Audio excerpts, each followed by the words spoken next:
Good morning, good afternoon, and good evening, everybody. Thank you for tuning into another Supatease video. This one might get a little heated, but I am really sick of data being misrepresented and misconstrued. So in today's video, we are going to be dispelling some of these misconceptions being made. Now, there was a video made by Belialar now a few days back analyzing the overall participation of Arena and comparing it directly to Mythic Plus, most notably comparing the week-to-week ratio. Mythic Plus showing numbers of upwards of 1 million keys cleared per week, and we can see on the scale of the graph here of Arenas per week at around 20, dipping down to 16,000 per week. And in today's video, I wanted to dispel some of those discrepancies and some of those differences, because we have other content creators that are going off of these numbers that aren't correct. Now, obviously, even after this dispelling, it's obvious that Mythic Plus is still going to have higher participation, but I don't think it's going to be 1,000,000 to 1.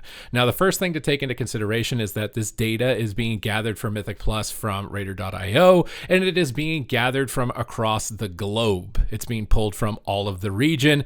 Most importantly noted that it's got Korea and Taiwan, whereas this data on this graph is pulling only from the top 5,000 players from North America and Europe. Now, when you go to the WoW ladder, it only shows the top 1,000 people even on their online leaderboard. So it's likely not including players that play at around 1,000 rating and below. So if we took all of the keystone clears and we removed, maybe 15 and below, it might start to become more of a, comparable number to look at each other. But you also need to look at the regions, okay? Korea is a large number. It's the top 3 spots, Korea and Taiwan.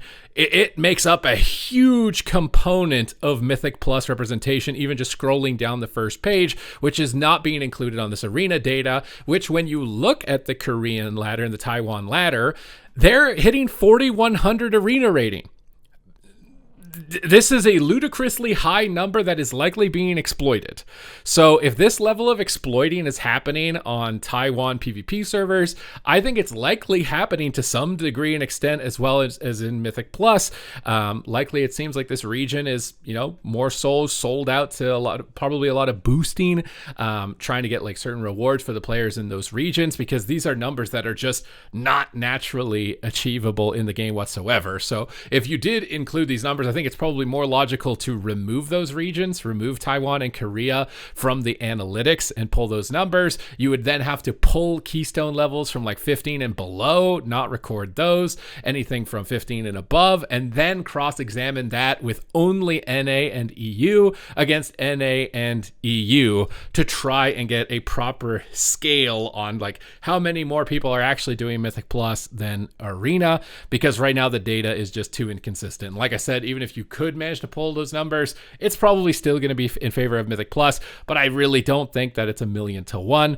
Now, Dragonflight has actually made a ton of improvements to PvP overall. Throughout its first iteration, we got cross-faction PvP, so now we've got more access to players overall, which everybody was really excited about. We've had solo queue implemented, and I think overall solo queue has been better for the game. It's created an environment for people to no longer be gate-kept by LFG or any sort of the anxieties that go along with trying to form a group, to be able to better their play. So much so that a lot of teams actually formed for the Arena World Championship from their solo shuffle experiences, and some of those teams that formed beat down some of the best teams like Echo in the European region. No team consistently won any specific tournament. We had some of the best moments we have ever had in tournament history from this most recent Dragonflight PvP event. And honestly, the class balance as it is right now, of course, during the Demon Hunter meta, which is likely this trend downwards, it was a little rough, right? But now the balance is getting really good moving forward. So I don't see PvP being in as bad of a spot as it is trying to be outlined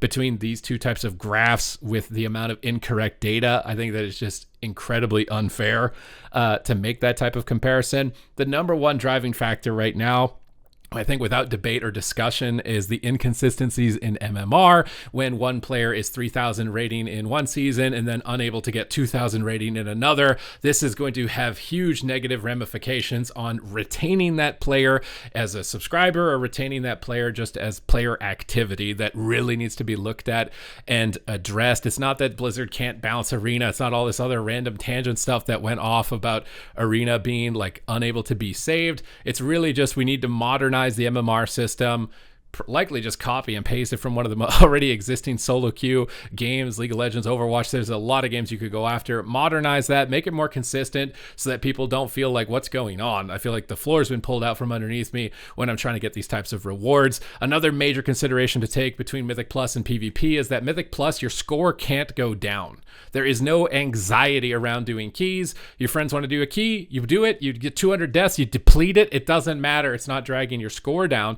In PvP, a lot of people get to a rating for the first time and there's some rating anxiety. Like, hey, I just got 2100 for the first time. I'm kind of nervous. I don't want to lose my rating. I think something that could be improved for PvP is to add some safety nets. A lot of other games have safety nets so that you can't lose too much rating all at once. Something like this in League of Legends is when you hit gold 5, you have to lose a certain amount of games before it pushes you down to silver. It gives you a bit of a safety net. Whereas in World of Warcraft Arena, if you're going on a losing spree, you're losing maybe 500-600 rating in a day. I've seen players like my 3v3 partner Foxy Llama and Solo Shuffle go from 2700 rating down to 2200 in a singular day. So adding some safety nets so that rating anxiety, isn't as terrifying. Maybe if you're above 2100, you can't dip below 2100 for a certain amount of games. You get a little bit of a leeway and a break point so that you can keep queuing without feeling like you're going to lose that spot. But that's a lot to take into consideration when you're kind of comparing these two numbers. I think that the data that's being gathered is not 100% accurate. It's not going to be representative really of the exact situation that's going on. So I wanted to make a video to talk about it, some of the improvements that could be made that would likely drive the participation up, and not continue this doomsday kind of selling stuff that's going on at the moment because it's just what gets clicks on YouTube. So other than that, thank you very much for watching. I hope that you enjoyed the video and I will see you in the next one.